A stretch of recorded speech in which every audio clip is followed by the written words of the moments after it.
और सुर दुर्लभ, देवताओं को भी यह शरीर दुर्लभ है। और आप सबको व्यास जी सुनाए होंगे, सुखदेव जी महाराज ने जब कथा श्रवण कराना शुरू किया तो देवता आ गए कि कथा हमको सुनाइए और परीक्षित को अमृत पिलाइए, वो अमर होना चाहते हैं। तो सुखदेव जी ने कहा नहीं, तुम बदले के भावने से आए हो, अगर तुम श्रोता बन के आते तो हम कथा सुनाते, तुम सौदागर बन के आए हो इसलिए तुम अधिकारी नहीं हो कथा के।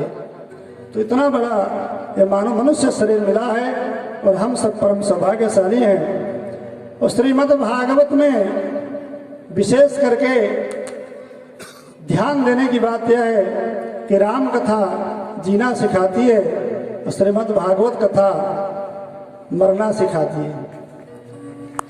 और मरना मतलब क्या? मरना तो सबको तय है। परमात्मा भी संसार में आए थे और गुप्त होकर के चले गए।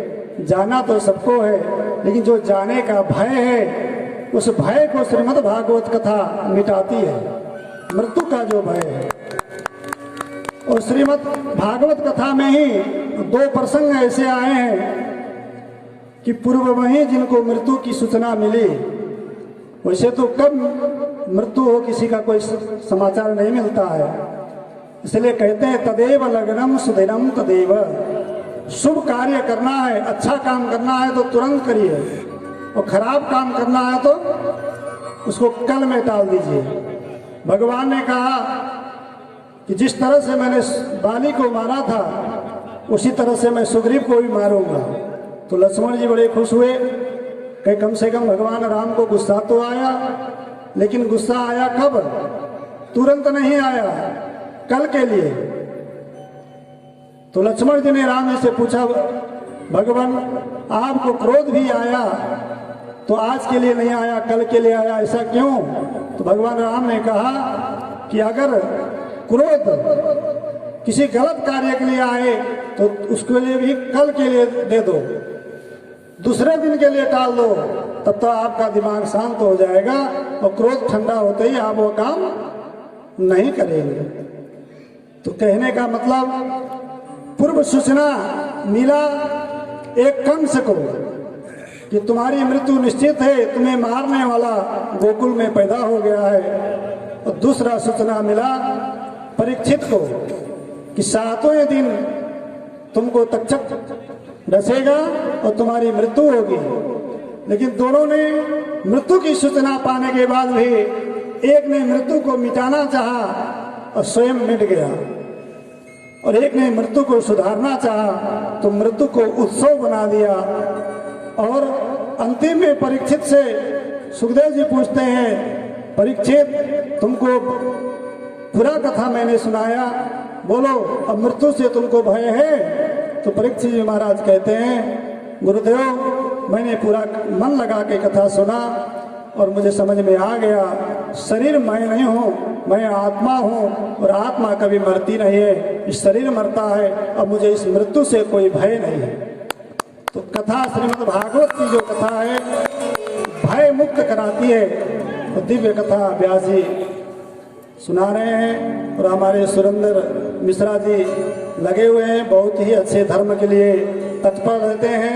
देश के कोने कोने में, राजस्थान, मध्य प्रदेश, छत्तीसगढ़, अभी महाराज जी की जल्दी ही कथा मध्य प्रदेश में शायद होने वाली है।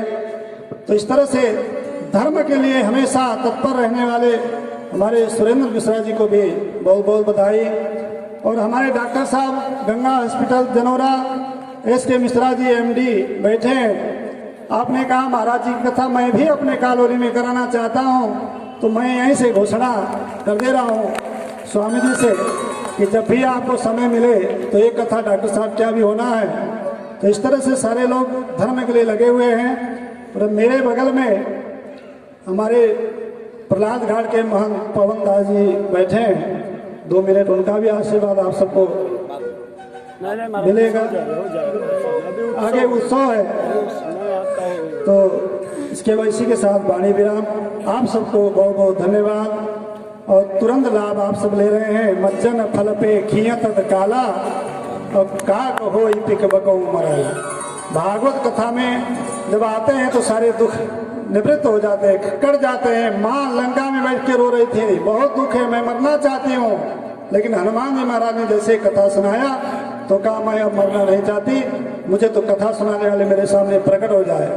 रामचंद्र गुण बरने लागा और सुनते ही सीता कर दुख भागा। दिव्य कथा आप सब सुन रहे हैं, आप सबको भगवान सारा दुख कष्ट हरण कर ले और दिव्य उत्सव की तरह नित्य आप लोग स्वस्थ रहें, मस्त रहें। जय श्री राम।